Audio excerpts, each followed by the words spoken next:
The crystalline chambers of the Galactic Council trembled with barely contained fury, as Ambassador Veltar of the Zephyrian Empire slammed his four-armed fist against the floating podium. His bioluminescent skin pulsed angry crimson patterns as he addressed the assembly of 12 species. These humans, he spat the word like a curse, have violated 17 interstellar treaties in the past solar cycle alone. They expand without permission, colonize restricted systems, and their military refuses to acknowledge our authority. Murmurs of agreement rippled through the council chamber. The insectoid cricks clicked their mandibles in support, while the ethereal Luminians dimmed their glow in disapproval of humanity's actions. Chancellor Mordek, the ancient Xerion leader whose species had founded the council 3 millennia ago, raised his massive tentacled head. The motion before us is clear. Humanity must be contained. Their aggressive expansion threatens the stability we have maintained for generations. Captain Sarah Chen of the Earth Defense Force stood alone in the defendant's circle, her uniform bearing the scars of recent battles. She had volunteered for this diplomatic mission knowing it was likely a death sentence. The Council's containment policies typically involved orbital bombardment of non-compliant worlds. Honorable Council, Sarah began, her voice steady despite the overwhelming odds. Humanity requests the right to present our case before in silence. Veltar's voice boomed through the chamber's translation matrix. You have already demonstrated your species' inability to follow galactic law. The vote will proceed. One by one, the species cast their votes. Zephyrians, containment. Cricks, containment. Luminians, containment. The tally continued relentlessly until 11 of 12 species had voted to shackle humanity within their current territorial boundaries.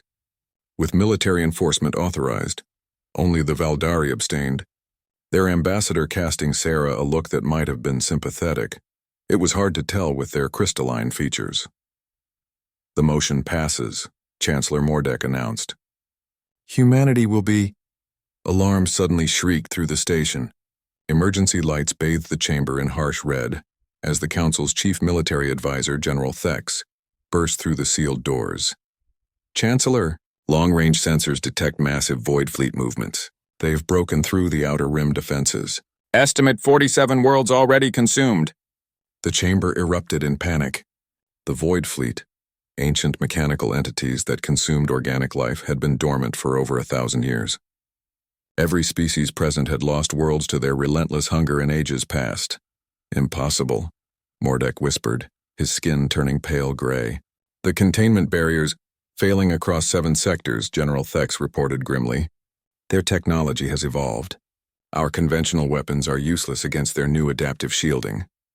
Veltar's bioluminescence flickered erratically. How long until they reach the core worlds? At current consumption rate, 6 standard months, perhaps less. Silence fell like a shroud over the assembly. These were the most advanced civilizations in the galaxy, species that had perfected science, diplomacy, and warfare over millennia. Yet faced with the Void Fleet's return, they seemed suddenly fragile. Sarah stepped forward. If I may, now is not the time for human barbarism, Veltar snapped, though his earlier confidence had evaporated. Actually, Sarah continued calmly, it's exactly the time. She activated her personal communicator. Admiral Martinez, please transmit the Omega files to the Council's central database. Captain, Chancellor Mordek's voice carried a warning. What are you doing? Showing you why humanity doesn't follow your rules. Sarah's eyes held steel as data streams flowed across the chamber's holographic displays. While you spent centuries perfecting peaceful coexistence, we've been preparing for war. The displayed files showed humanity's military capabilities in brutal detail. Weapons that violated 18 galactic conventions, tactics that ignored all established rules of engagement, ships designed not for exploration or trade, but for one purpose: killing efficiently. General Thex studied the data with growing amazement. These weapon configurations, they're deliberately designed to counter Void Fleet defenses. How did you know they'd return? Sarah smiled grimly. We didn't, but we prepared for everything that might want to kill us. It's what humans do. The chamber fell silent as the implications sank in. Humanity's violations of galactic law hadn't been reckless expansion. They'd been strategic positioning. Their refusal to follow peaceful protocols hadn't been barbarism. It had been preparation. Your species has been planning for this. the Valdari ambassador said, their crystalline voice carrying newfound respect. We've been planning for everything, Sarah corrected. Galactic invasion, stellar phenomena, reality tears, dimensional parasites, time loop scenarios. If it can kill us, we have a contingency plan. Chancellor Mordek's tentacles writhed slowly as he processed this revelation. What do you want in return for your aid? Full military autonomy, Sarah replied without hesitation. No more restrictions on our expansion or fleet movements, and formal recognition that humanity will handle threats our own way. Beltar's skin pattern shifted to deep blue, the Zephyrian equivalent of humiliation. You would blackmail us at our darkest hour? No, Sarah said simply. I'm offering you survival. But we do it on human terms, or not at all. The vote was unanimous. 6 months later, the Void Fleet lay in ruins across 17 star systems, their ancient technology no match for humanity's weaponized paranoia, and absolute refusal to accept defeat.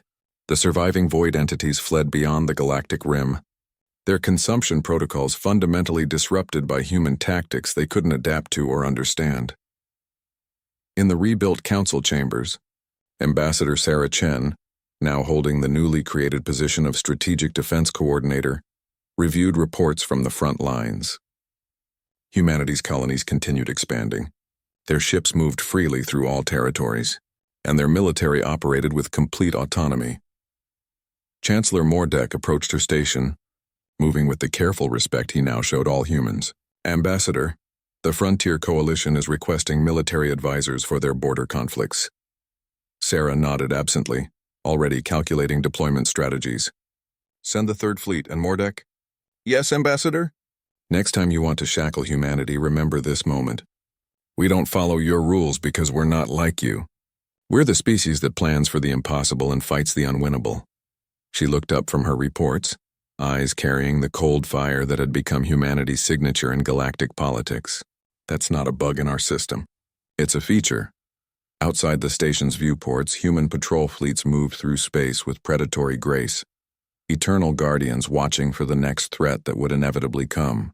Because if there was one thing the galaxy had learned about humans, it was this. They were always ready for war, even when everyone else had forgotten how to fight.